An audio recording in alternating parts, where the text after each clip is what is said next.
हरे कृष्णा। हम लोग श्रीमद् भागवतम की श्रृंखला को आगे बढ़ा रहे हैं। लोग श्रीमद् भागवतम के प्रस्तावना को पढ़ रहे हैं प्रभुपाद जी के द्वारा। तो हम लोग श्रीमद् भागवतम में महाप्रभु चैतन्य महाप्रभु की जीवनी के बारे में चर्चा कर रहे हैं। तो आज हमारा तीसरा दिन है, महाप्रभु की जीवनी में चर्चा कर रहे हैं। लोगों ने कल पढ़ा था कि महाप्रभु ने काजी के खिलाफ सिविल डिसोबीडियंस मूवमेंट किया था। और अब आगे इसी लीला को लेते हुए, इसी घटना को लेते हुए या इस प्रसंग को लेते हुए हमें क्या शिक्षा मिल रही है, उसको पढ़ते हैं। आगे पढ़ते हैं। यह घटना स्पष्ट बताती है कि महाप्रभु तथा कथित वीरु वैष्णव ना थे। वीरु मतलब होता है डरपोक। महाप्रभु डरपोक नहीं। वैष्णव श्री भगवान का एक निर्भीक भक्त होता है, निडर भक्त। और न्याय संगत उद्देश्य के लिए वह कोई भी उचित कदम उठा सकता है। अर्जुन भी भगवान श्री कृष्ण का वैष्णव भक्त था और उसने श्री भगवान को संतुष्ट करने हेतु वीरता पूर्वक युद्ध किया। इसी प्रकार बजरंग जी या हनुमान भी भगवान श्री राम के भक्त थे और उन्होंने रावण के अभक्त दल को अच्छा पाठ पढ़ाया। वैष्णव धर्म का सिद्धांत है सभी प्रकार से श्री भगवान को प्रसन्न करना। वैष्णव स्वभाव से अहिंसक और शांत जीव होता है तथा उसमें ईश्वर के समस्त सद्गुण रहते हैं। किंतु जब कोई अभक्त श्री भगवान या उनके भक्तों की निंदा करता है तो वैष्णव कभी भी ऐसी धृष्टता को सहन नहीं करता। बहुत इंपॉर्टेंट है कि जो भगवान कृष्ण का अनन्य भक्त होता है उसमें देवता ही नहीं, यहाँ तक कि भगवान के सारे गुण। और ऐसा बोलते हैं जो भगवान श्री कृष्ण का अनन्य भक्त होता है, भगवान अपने सारे गुणों के साथ और देवता के साथ उसके हृदय में रहते हैं। बहुत बड़ी बात है। भगवान श्री कृष्ण का अनन्य भक्त शुद्ध भक्त है। भगवान अपने सारे गुणों के साथ और देवताओं के साथ उसके हृदय में वास करते हैं। इसीलिए वो सारे सद्गुण प्रकट करते हैं। और उस गुणों को प्रकट करने में एक विशेष बात होती है कि सारे जीव उससे प्रेम करते हैं, उस भक्त से, और वो भक्त सारे जीवों से प्रेम करते हैं। बहुत महत्वपूर्ण गुण है एक शुद्ध भक्त का। शुद्ध भक्त सारे जीवों को प्रेम करेगा और सारे जीव शुद्ध भक्त को प्रेम करेंगे। ये हो गया पहला। दूसरा पॉइंट कि भगवान कृष्ण के जो भक्त होते हैं, जो वैष्णव होते हैं, वो डरपोक नहीं होते। वो स्वभाव से शांत होते हैं, अहिंसक होते हैं, क्योंकि वो सब जीवों से प्रेम करते हैं। लेकिन जहां कहीं भगवान की निंदा होती है, भक्तों की निंदा होती है, तो वैष्णव एक अच्छा कदम उठाना पड़ता है। वैष्णव वह उठाते ही ऐसा बोलते हैं कि वैष्णव जो होता है, वज्र जो वज्र है, वज्र, माफ कीजिएगा, वज्र जो है, जो इंद्र का वो है हथियार, वज्र। तो अगर जो वैष्णव होता है वो वज्र से भी कठोर होता है और कोमल से भी कोमल होता है। Depend on the situations. तो वैष्णव कोई डरपोक नहीं होता। ये बात हमेशा याद रखें। आगे बढ़ते हैं। इस घटना के पश्चात महाप्रभु अपने भागवत धर्म या संकीर्तन आंदोलन का और तेजी से उपदेश तथा प्रचार करने लगे। और जो भी युग धर्म के इस प्रचार के विरुद्ध खड़ा हुआ उसे विविध प्रकार की प्रताड़नाओं द्वारा दंडित किया गया। तो अब इसी चीज का एग्जाम्पल दे रहे हैं।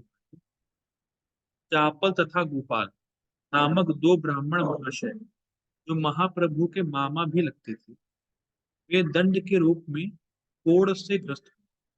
किंतु बाद में जब उन्होंने पश्चाताप किया तो श्री भगवान ने उन्हें अपनी शरण में ले लिया। तो ये क्या हुआ, क्या था, बेसिकली क्या हम पढ़ रहे हैं, हुआ ये था कि श्रीवास ठाकुर के घर पर महाप्रभु कीर्तन करते थे। जो चापाल और गोपाल थे, इन्होंने क्या किया, इन्होंने दुर्गा जी की जो उपासना की जो सामग्री होती है, दुर्गा जी की पूजा की जो सामग्री सामग्री होती है, वो श्रीवास ठाकुर के घर के बाहर रख दी। अब श्रीवास ठाकुर तो महान भक्त, उनको तो ये फर्क नहीं पड़ता। जब वो सुबह अपने घर के बाहर आए श्रीवास ठाकुर, तो उन्होंने देखा कि उनके घर के बाहर दुर्गा जी के पूजा की सामग्री पड़ी हुई और उन्होंने छुपाई नहीं। और और उनको बुलाया गया। तब मतलब बेसिकली क्या कह सकते हैं कि जो, हाँ, जो वहां में वरिष्ठ लोग थे, उन्होंने देखा, या वो लोग आए, उनको बुलाया गया और कहा गया कि हाँ, जो चापाल और गोपाल थे उन्होंने लोगों को बुलाया। उन्होंने कहा अब आप समझ रहे हैं कि किस प्रकार से जो है ये ये जो रात में कीर्तन होता है, कृष्ण कीर्तन नहीं होता, ये दुर्गा देवी की पूजा होती है, दुर्गा देवी की उपासना होती है। तो लोग समझ गए कि जो है, लोग समझे कि किसी ने अपमान करने के लिए शिवास ठाकुर के घर के बाहर दुर्गा देवी की सामग्री रखी है। तो लोगों ने उस सामग्री को हटा दिया, और इस अपराध की वजह से गोपाल और चापाल को कोढ़ हो गया। कोढ़ एक बीमारी होती है, वो हो गया। और जब गोपाल और चापाल को कोढ़ हुआ तो महाप्रभु के पास जाते हैं और कहते हैं महाप्रभु से कि महाप्रभु, आप तो सबका उद्धार करते हैं, तो मेरा भी करिए। तो महाप्रभु उनको क्षमा नहीं करते हैं और उनका अपराध तक नहीं बताते, और बहुत गुस्सा करते हैं और कहते हैं कि तुम्हें इस अपराध के लिए नरक नरक जाना पड़ेगा, नरक में मरना पड़ेगा, और मैं तुम्हें स्वयं नरक में डालूंगा, महाप्रभु बोलते हैं। लेकिन जब महाप्रभु संन्यास लेते हैं, तभी फिर गोपाल और चापाल उनके पास आते हैं। तो महाप्रभु बताते हैं कि तुमने ये गलती करी थी, और कहते हैं कि मैं कुछ नहीं कर सकता, तुम्हें श्रीवास ठाकुर से माफी मांगनी होगी। तो वो शिवास ठाकुर के पास जाके माफी मांगते हैं गोपाल और चापाल, और तब महाप्रभु उनको शरण में लेते हैं। तो बेसिकली पॉइंट क्या है ना, कि अगर आप भक्तों के प्रति अपराध करेंगे तो भगवान भी कुछ नहीं कर सकते जब तक आप भक्त से माफी नहीं लेते। तो ये बहुत इंपॉर्टेंट पॉइंट है।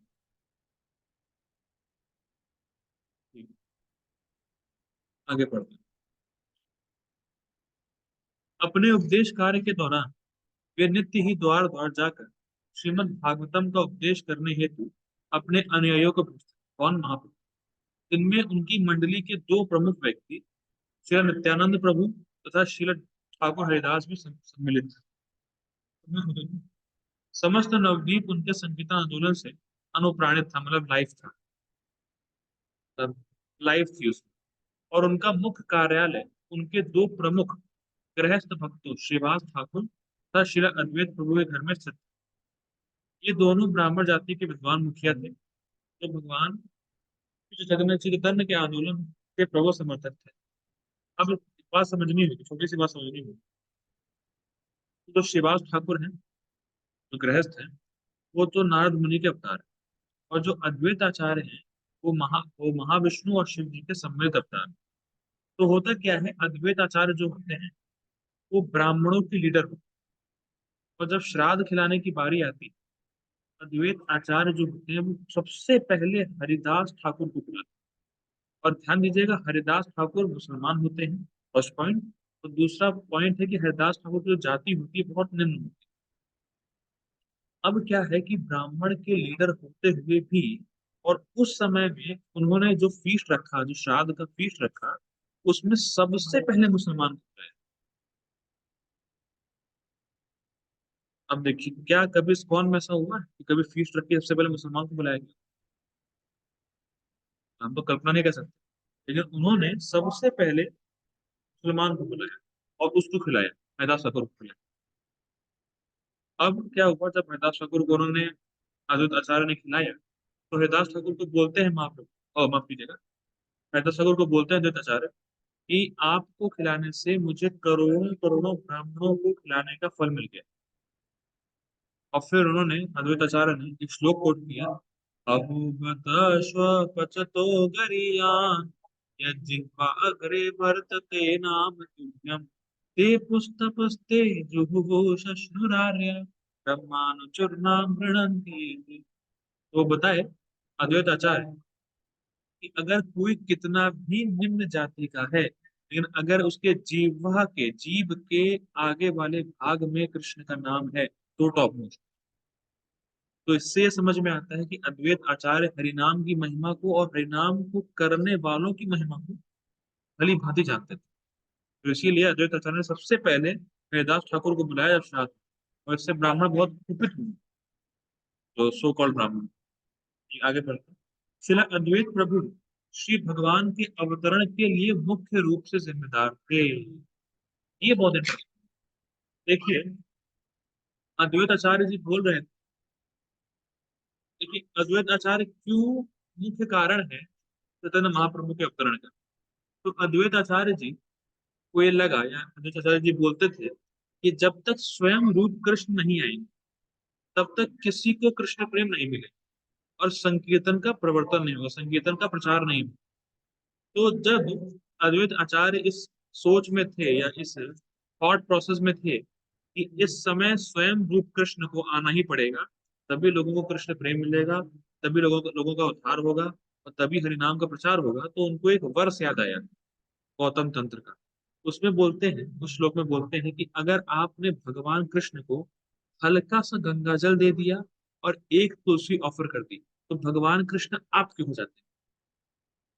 अद्वैत आचार्य ने बड़े प्रेम से अपनी शालिग्राम शिला को पानी दिया और तुलसी दिया और भगवान कृष्ण को बोला कि आप अवतार लीजिए, अब आप आइए, लोगों को कृष्ण प्रेम दीजिए, लोगों का उद्धार करिए। तब महाप्रभु है। तब मोटा पॉइंट है। जब श्री अद्वैत प्रभु ने देखा कि समस्त मानव समाज भौतिक कार्यकलापों से भरा है और भक्ति से विहीन है, जो मानव जाति को भौतिक अस्तित्व के तीनों प्रकार के संतापों से बचाने का एकमात्र साधन है, तब उन्होंने काल का शिकार बने हुए मानव समाज पर अपनी अहेतु की दयावश श्री भगवान से अवतरित होने की उत्कट प्रार्थना की और वे गंगा जल एवं पवित्र तुलसी दल से श्री भगवान की पूजा निरंतर करते रहे। तो बहुत इंपॉर्टेंट पॉइंट है कि अद्वैत आचार्य जी ने अपने लिए नहीं बुलाया भगवान, तो लोगों में पड़े हैं, दुख में पड़े हैं और समझ नहीं रहे कि वो दुख में हैं, उनके लिए बुलाया। ये बहुत ही जबरदस्त बात है कि वैष्णव कृपा जो होती है ना, वो निरुपाधिक होती है। एक वैष्णव को पता है, भक्त जानता है कि चाहे कोई अमीर हो चाहे गरीब हो, दोनों बराबर से ही दुख भोग रहे हैं। अगर किसी अमीर व्यक्ति को बुखार होगा, किसी गरीब व्यक्ति को बुखार होगा, तो दोनों ही एक प्रकार से दुख भोगेंगे। ऐसा नहीं अमीर को बुखार हुआ तो उसे कुछ कम फील होगा, नहीं। तो चाहे अमीर हो चाहे गरीब हो, एक भक्त जानता है दोनों बराबर से दुख भोग रहे हैं। ऐसा नहीं कि केवल भगवान की कृपा गरीबों को ही चाहिए, नहीं, दोनों ही दुखी हैं।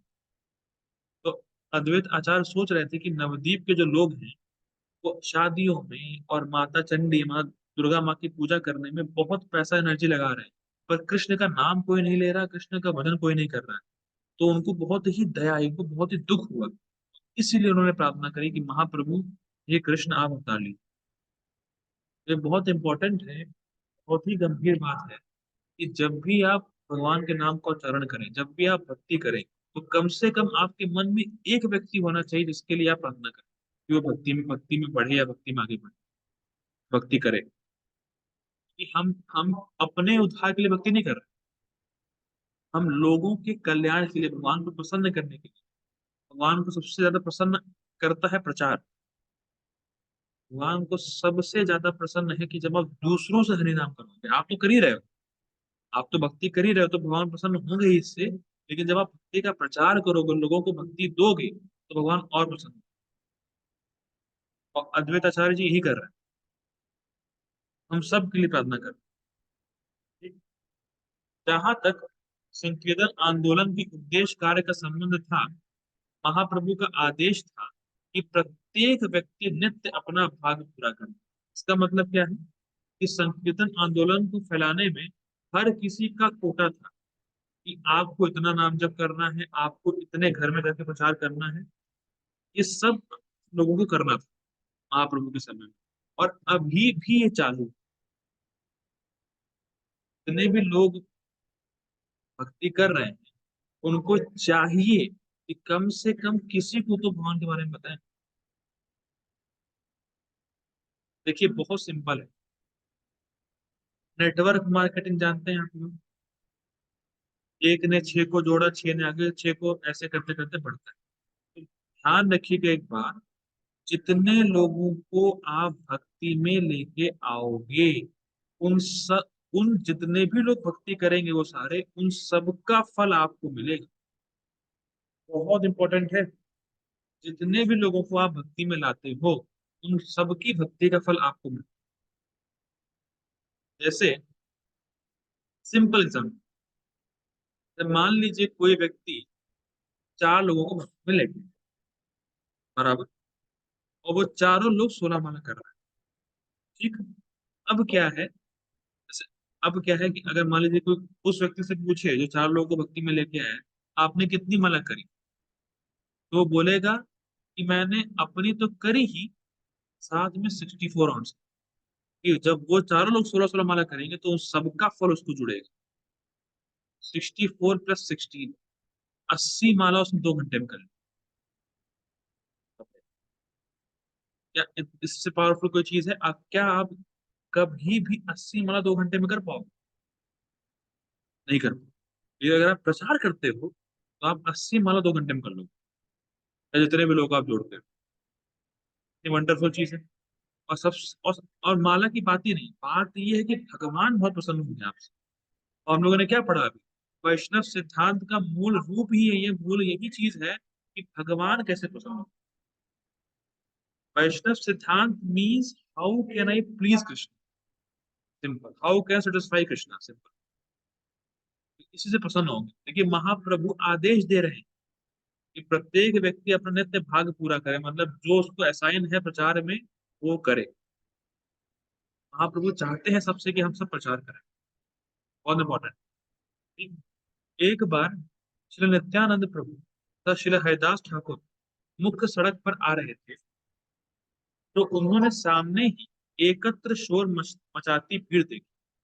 राहगीरों से पूछने पर उन्हें पता चला कि जगाई तथा मथाई नामक दो भाई शराब पीकर उपद्रव मचा रहे। उन्होंने यह भी सुना कि वे दोनों भाई सम्मानित ब्राह्मण परिवार में जन्मे थे, जगदानंद एंड माधवानंद, किंतु कुसंगति के कारण वे अत्यंत पतित बन गए। वे न केवल शराबी थे, अपितु मांस भक्षक, व्यभिचारी, डाकू तथा सभी प्रकार के पाप करने वाले थे। श्री नित्यानंद प्रभु ने उनकी संपूर्ण कहानी सुनी और यह निश्चय किया कि सर्वप्रथम इन दोनों पतित आत्माओं का उद्धार होना चाहिए। यदि इन दोनों को पापमय जीवन से उबार लिया जाए तो भगवान श्री चैतन्य का अच्छा नाम और भी महिमा मंडित हो जाएगा। इस प्रकार सोचते हुए श्री नित्यानंद को तथा हरिदास दोनों ही भीड़ के बीच से घुसते हुए वहां गए और दोनों भाइयों से भगवान श्री हरि का नाम जपने हेतु कहा। इस प्रार्थना पर नशे की हालत में दोनों भाई आग बबूला हो उठे और नित्यानंद प्रभु को बद्दी बद्दी गालियां दी। दोनों भाइयों ने दूर तक उनका पीछा किया। जब शाम को महाप्रभु के समक्ष शिकार की सूचना प्रस्तुत की गई तो महाप्रभु को यह जानकर प्रसन्नता हुई कि श्री नित्यानंद तथा श्री हरिदास ठाकुर ने ऐसे दो मूर्खों का उद्धार करने का प्रयत्न किया है। अब देखिए बहुत इंपॉर्टेंट है, क्या कहा जा रहा है, देखिए पूरा क्या सीन है। तो एक बार, बहुत इंपॉर्टेंट है, तो देखिए एक बार महाप्रभु कीर्तन कर रहे थे, और ये इस घटना से पहले की घटना है कि एक बार महाप्रभु कीर्तन कर रहे थे, तो जगाए मधाए शराब पीकर के दुत दुत थे, शराब में, शराब के नशे में दुत थी। और वो, तब महाप्रभु निमाई थे। जब महाप्रभु निमाई थे और वो कीर्तन कर रहे थे, जगाए मधाई शराब पी के उनके पास गए और निमाई से कहा कि तुम चंडी का कीर्तन बहुत अच्छा करते हो, मतलब तुम दुर्गा देवी का कीर्तन बहुत अच्छा करते हो। तो निताई उस समय हरे कृष्ण महामंत्र ही कर रहे थे, क्योंकि जगाई मधाई शराब में थे तो उनको लग रहा था कि दुर्गा जी की पूजा हो, और वो उस कीर्तन में नाचने लगे। और तब निमाई हंसते हुए वहां से चले गए, और जगाई मधाई की भक्ति वहीं से शुरू हुई। महाप्रभु कुछ बोले नहीं, महाप्रभु केवल हंसे और आगे चले गए, और वहीं से उनकी भक्ति शुरू हुई। तो कृष्ण कौन से शुरू हुई। देखिए बहुत गंभीर बात है, किसी भी तरह अगर आपने कृष्ण को अप्रिशिएट किया, वहीं से आपकी भक्ति चालू है। अगर आप प्रसाद खाने हैं, क्या जबरदस्त प्रसाद है, आपकी भक्ति शुरू। कीर्तन में है, क्या एनर्जी है, शुरू। विग्रह को देखने आए, क्या सुंदर लग रहा है, भक्ति शुरू। कैसे भी अगर आपने कृष्ण को अप्रिशिएट किया है, आपकी भक्ति वहीं से शुरू हो जाती है। फिर आप भक्ति में आना ही है, आप तो रोके नहीं पाएगा। बहुत गंभीर बात है। और इंटरेस्टिंग ये बात है कि जगाई मधाई शास्त्र पढ़ते हैं।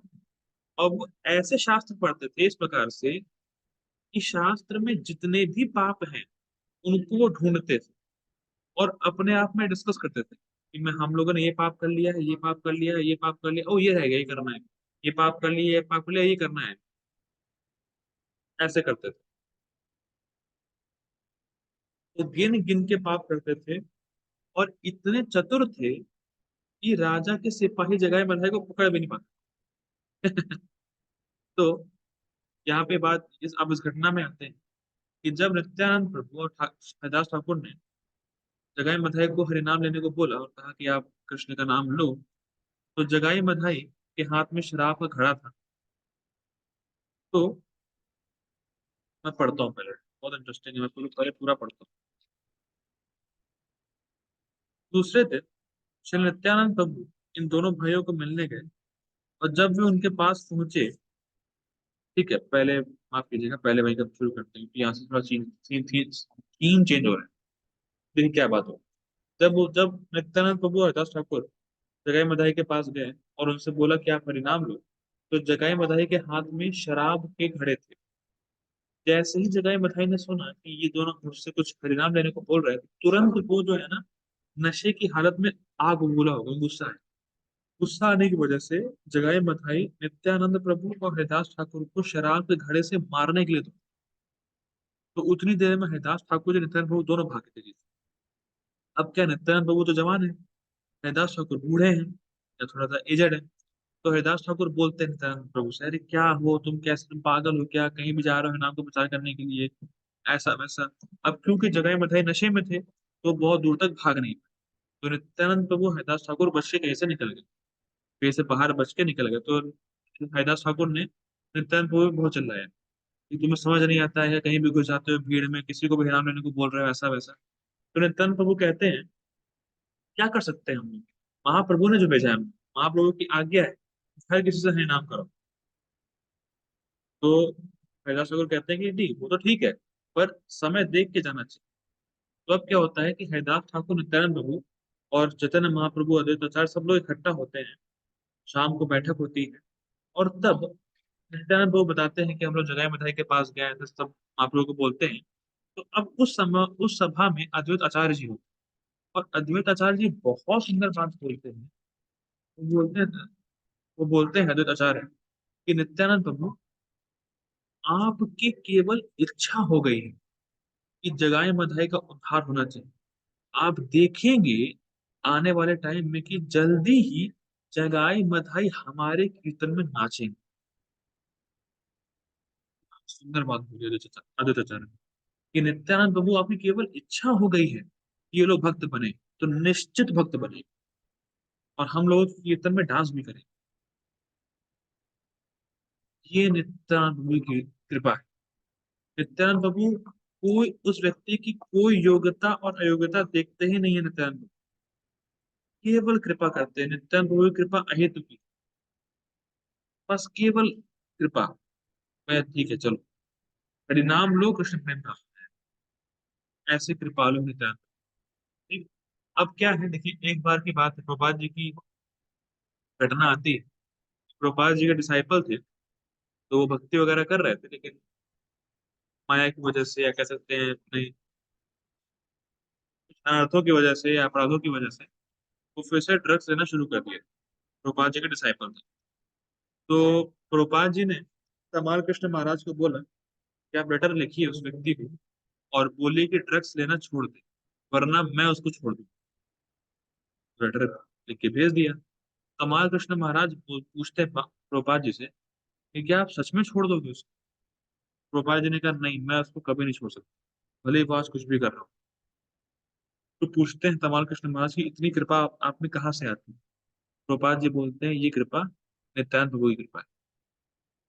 तो बहुत इंपॉर्टेंट है कि भले हम कितने योग्य हो कितने अयोग्य हो, लेकिन अगर हम हरिनाम ले रहे हैं या हरिनाम लेने की इच्छा हमारे हृदय में आ रही है, तो नित्यानंद प्रभु बहुत प्रसन्न होते हैं। आगे पढ़ते हैं। दूसरे दिन श्री नित्यानंद प्रभु इन दोनों भाइयों को मिलने गए और जब वे उनके पास पहुंचे, तो उनमें से एक ने उनको मिट्टी के बर्तन का एक टुकड़ा मारा, और वो कौन था? मधाई। वह उनके मस्तक पर लगा और उससे तुरंत खून बहने लगा। लेकिन श्री नित्यानंद प्रभु इतने दयालु थे कि इस जघन्य कृत्य का विरोध करने के बदले उन्होंने कहा, चलो कोई बात नहीं कि तुमने मुझ पर पत्थर फेंका। बहुत सुंदर बात, बहुत सुंदर। जब नित्यानंद प्रभु को मधाई ने वो मारा, कह सकते हैं मिट्टी का, घड़े का कुछ जो टुकड़ा था वो मारा, तो जैसे ही वो टुकड़ा नहीं था, बेसिकली बहुत बड़ा कुछ तो था, बहुत हार्ड था। जब मधाई ने नित्यानंद प्रभु को मारा, तो नित्यानंद प्रभु के मस्तक से खून आया। और ऐसा बोलते हैं कि नित्यानंद प्रभु ने मधाई से कहा कि तुमने मेरा सर फोड़ दिया, ये पर्याप्त कारण नहीं है मेरे लिए कि मैं तुम्हें कृष्ण प्रेम ना दूं। हाँ, कृपा है। तो देखिए, एक होता है सहिष्णु, तो बोलते हैं ना, त्रिनाद अपि सुनिचेना तरोर अपि सहिष्णु, कि वैष्णव को टॉलरेट होना चाहिए। तो टॉलरेट करना अलग चीज है, लेकिन टॉलरेट करने के बाद भी इतनी कृपा है कि उसका उद्धार हो, ये बड़ी चीज है। अगर आपको किसी ने कुछ मार दिया पत्थर, आप टॉलरेट कर लिए, कुछ नहीं बोले, ये अलग चीज है। लेकिन मार खाने के बाद, दुख देने, हर्ट होने के बाद भी उसके लिए अच्छा सोचना, उसका परम कल्याण सोचना, ये बहुत बड़ी बात है। महाप्रभु बोले, और माफ कीजिएगा, नित्यानंद प्रभु बोले कि ये तुमने जो मेरा सर फोड़ा है, ये पर्याप्त कारण नहीं है कि मैं तुम्हें कृष्ण प्रेम ना दूं। क्या कृपा है। ठीक है, आगे बढ़ते हैं। एक, इतने पर भी मैं तुमसे प्रार्थना करता हूँ कि तुम भगवान श्री हरि के पावन नाम को उच्चारण करो। तो नित्यानंद प्रभु कहते हैं कि एक जगह भजन में कहते हैं नित्यानंद प्रभु बोलते हैं कि तुम मुझे खरीद लोगे अगर तुम गौर हरि बोलोगे, भगवान के नाम को उच्चारण करोगे, तो तुम मुझे खरीद लोगे। नित्यानंद प्रभु बोलते हैं ऐसे, एक भजन में बोलते हैं। आगे पढ़ते हैं। उन भाइयों में से एक जगाई श्री नित्यानंद प्रभु के इस आचरण को देखकर विस्मित हुआ, मतलब कोई रिएक्शन नहीं है, और वह तुरंत उनके पैरों पर गिरकर अपने पापी भाई को क्षमा करने की विनती करने लगा। जब मधाई ने पुनः श्री नित्यानंद प्रभु पर प्रहार करना चाहा, तो जगाई ने उसे रोका और उनके चरणों पर गिरने हेतु उनसे विनती करी। इस बीच श्री नित्यानंद प्रभु को चोट लगने की जानकारी महाप्रभु तक पहुंच गई, और वे तुरंत ही अत्यंत कुपित होकर स्थान पर जा पहुंचे। श्री भगवान ने तुरंत ही उन पापियों का वध करने हेतु अपने सुदर्शन चक्र का आवाहन किया।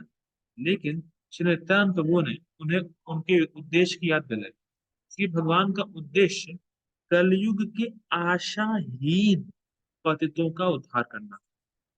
आशाहीन का मतलब क्या है? अब कोई आशा नहीं, अब कोई ऑप्शन है ही नहीं, कोई होप है ही नहीं, जिनका मतलब मेरे कलयुग में मेरे उद्धार के लिए और कोई होप ही नहीं है। मतलब कृष्ण का कोई और अवतार उद्धार कर ही नहीं सकता महाप्रभु के नाम।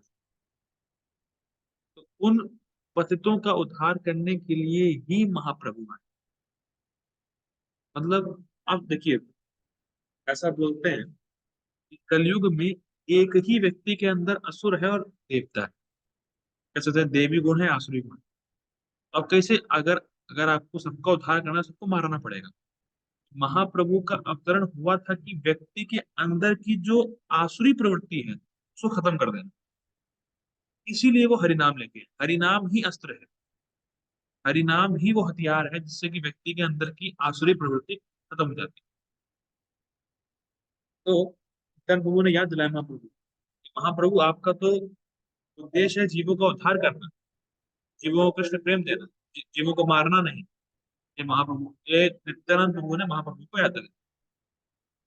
आशा ही क्योंकि और कोई होप मत रखना हरिनाम के अलावा कुछ काम करेगा। ठीक? और जगाई तथा मथाई दोनों भाई ऐसे पतितों के विलक्षण उदाहरण थे। इस युग की 90% जनता उच्च कुल में जन्म लेने तथा सांसारिक सम्मान प्राप्त करने के बावजूद भी इन दोनों भाइयों के समान। हाँ, देखिए हम क्या बोलते हैं, ये लोअर क्लास, ये मिडिल क्लास, पर और ये अपर क्लास, लेकिन तीनों ही एनिमल क्लास, चाहे लोअर क्लास हो, चाहे मिडिल क्लास, चाहे अपर क्लास हो, ये तीनों ही एनिमल क्लास है। एनिमल क्लास क्योंकि वो तीनों ही आहार निद्रा भय मैथुन में लगे होते हैं। पर चाहे आप कोई लोअर क्लास पकड़ लीजिए, चाहे आप कोई मिडिल क्लास पकड़ लीजिए, चाहे कोई अपर क्लास पकड़ लीजिए, तीनों ही एनिमल क्लास है, क्योंकि तीनों ही आहार निद्रा भय मैथुन के अलावा कहीं लगे ही नहीं है। और एक जगह शास्त्र में वर्णन आता है, अगर कहीं बहुत ज्यादा धन हो जाता है तो स्त्रियां और पुरुष दोनों बिगड़ जाते हैं, और ऐसा हो ही रहा है कलयुग। प्रामाणिक शास्त्रों का निर्णय है कि इस युग की समस्त जनता निम्नतम शूद्र गुणों वाली या इससे भी नीचे हो। यहाँ यह ध्यान रखना होगा कि चैतन्य महाप्रभु ने कभी जन्म के आधार पर परंपरागत जाति प्रथा को स्वीकार नहीं किया। मतलब जगाई और मथाई भले ही ब्राह्मण परिवार में थे, पर महाप्रभु ने कभी उनको ब्राह्मण स्वीकार नहीं की, क्योंकि वो परिवार में जन्मे हैं इसलिए। महाप्रभु ने कभी भी जाति के आधार पर किसी को आंकला नहीं, उसमें वो गुण होना चाहिए। अगर आप ब्राह्मण बोल रहे हो अपने को, तो ब्राह्मण गुण होना चाहिए। केवल ब्राह्मण परिवार में जन्म लेने से कोई ब्राह्मण हो नहीं जाता। अपितु उन्होंने किसी के स्वरूप वास्तविक पहचान के विषय में शास्त्रों के निर्णय का ही पुरजोर पालन किया। अगर शास्त्रों में जैसे जो शास्त्रों में ब्राह्मण के कर्म लिखे हैं, अगर आप वो कर रहे हो तो आप ब्राह्मण, वरना नहीं। जब श्री भगवान अपने सुदर्शन चक्र का आह्वान कर रहे थे और श्री नित्यानंद प्रभु उनसे दोनों भाइयों को क्षमा करने का निर्णय कर रहे थे, तब तब वे दोनों भाई श्री भगवान के चरण कमलों पर गिर पड़े और अपने इस अभद्र आचरण के लिए उनसे क्षमा मांगने लगे। अब यहाँ पे देखिए हुआ क्या था, और ये था कि मधाई ने अटैक किया नित्यानंद प्रभु को, और जगाई ने नित्यानंद प्रभु से माफी मांगी। क्योंकि जगाई ने नित्यानंद प्रभु से माफी मांगी और जगाई ने कुछ नहीं किया, तो तुरंत ही महाप्रभु ने उसको गले लगा लिया, जगाई को। और महाप्रभु के जगाई को गले लगाते ही जगाई को कृष्ण प्रेम मिल गया। तो मथाई बोलता है कि अरे महाप्रभु, हम दोनों ने साथ में मिलकर पाप किया, ऐसा कैसे कि इसको कृष्ण प्रेम दे रहे हैं, इसका उद्धार कर रहे हैं, मेरा नहीं कर रहे हैं। तो महाप्रभु बोलते हैं कि जब तक तुम नित्यानंद प्रभु से क्षमा नहीं मांगोगे, तब तक मैं तुम्हें स्वीकार नहीं करूंगा। तब तुरंत जगाई जो है, तब माफी दे, तब तुरंत मधाई जो है नित्यानंद प्रभु के चरणों में गिरता है, माफी मांगता है। तब महाप्रभु दोनों को गले लगाते हैं, दोनों का उद्धार करते हैं।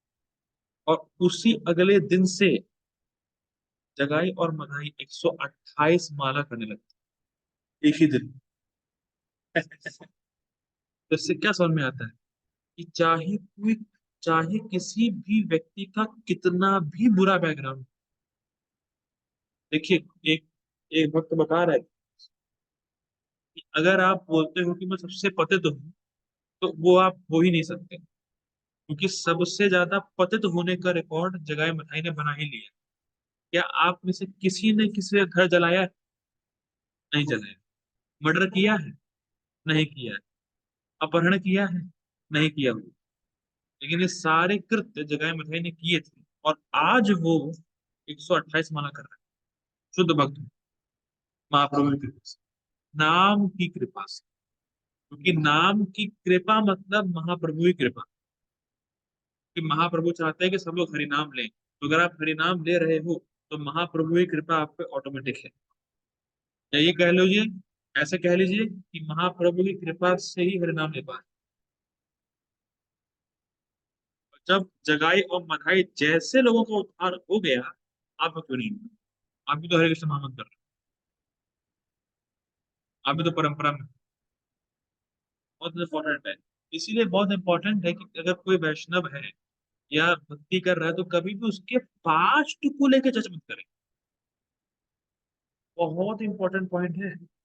अगर कोई व्यक्ति भक्ति कर रहा है, हरिनाम ले रहा है, उसके पास्ट में उसने बहुत ही गलत काम किए हैं, तो उसके पास्ट की बातें ना तो रखें, और ना पास्ट की बातों से उसको जज करें, और ना जाति या परिवारवाद लगाएं। ये तो गुप्ता है, ये तो ये है, तो वैसा है, तो गुप्ता है तो श्रीवास्तव है, ऐसा जाति भेद ना करें। जाति बुद्धि ना रखे वैष्णव, बहुत बड़ा अपराध है। ठीक है, आगे पढ़ो। नित्यानंद प्रभु ने भी प्रायश्चित करने वाले उन जीवों को स्वीकारने हेतु प्रार्थना की, और महाप्रभु ने उन दोनों को इस पर्व पर अपनाने को स्वीकार किया कि अब वे अपने पाप कर्म तथा व्यसनों का सर्वथा परित्याग कर देंगे। इस पर दोनों भाई समझ सहमत हो गए, और उन्होंने अपने सभी पाप में आदतों को छोड़ देने का वचन दिया। श्री दयालु भगवान ने उनको स्वीकार कर लिया, और फिर कभी उनके विगत दुष्कर्मों का उल्लेख नहीं किया। जो मैं बता रहा था, पास्ट से कभी जज नहीं किया। यह भगवान श्री चैतन्य का विशिष्ट दया भाव।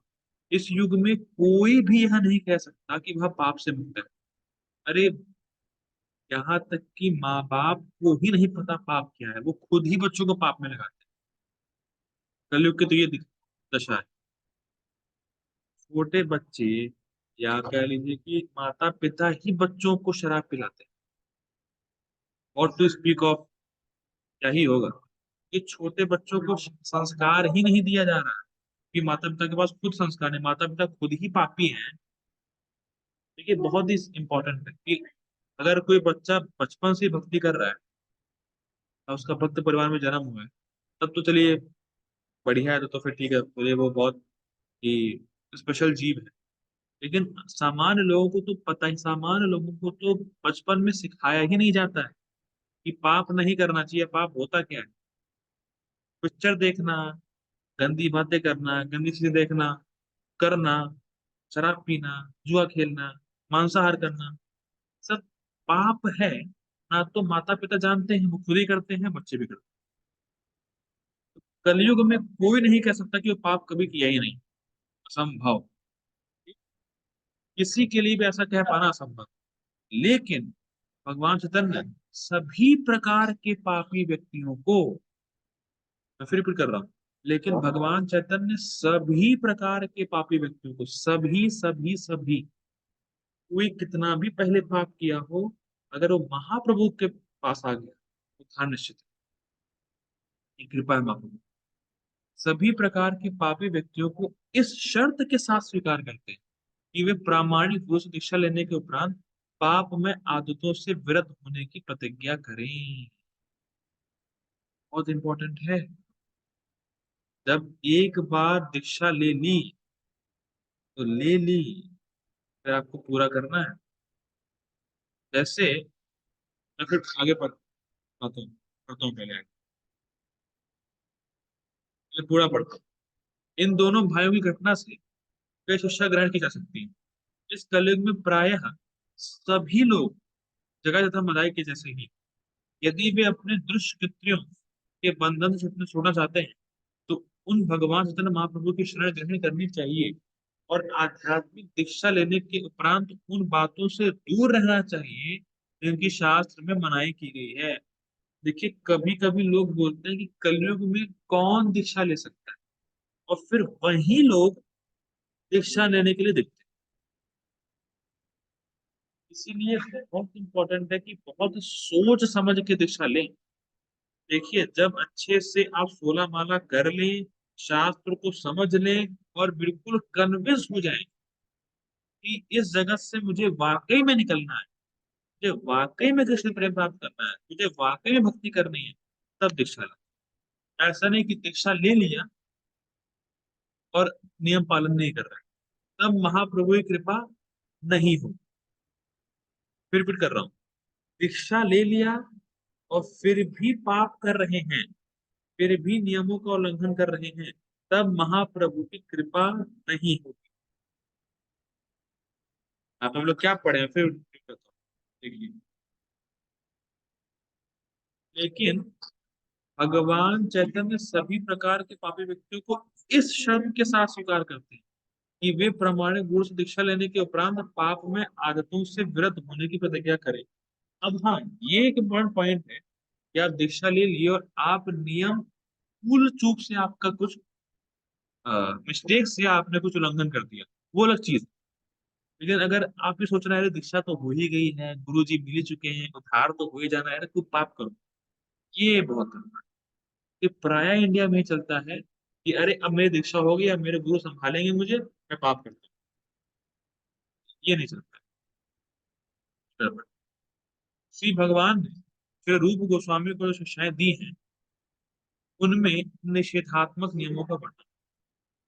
अब इससे आगे हम लोग कल पढ़ेंगे कि महाप्रभु ने रूप गोस्वामी को क्या बताया, तो कल पढ़ेंगे। तक के लिए देखिए, बहुत लंबा है, मेरे ख्याल से कम 2 या 3 4 दिन तो और चलेगा महाप्रभु की जीवनी। तो देखिए, भागवतम को हरी भरी नहीं करना है, भागवतम को आराम से लेके चलना है। और मेरा प्रयास है कि बहुत आराम आराम से चले, जिससे कि भक्तों को भागवतम समझ में आए, एक एक शब्द समझ में आए प्रभुपाद जी का, एक एक लाइन समझ में आए प्रभुपाद जी की। मेरा यही प्रयत्न है। बाकी जैसी कृष्ण कृपा करेंगे, प्रभुपाद जी कृपा करेंगे, सभी वैष्णव कृपा करेंगे, उस हिसाब से मैं कुछ आगे बता पाऊँ। तब तक के लिए श्री प्रभुपाद की जय। हरे कृष्ण।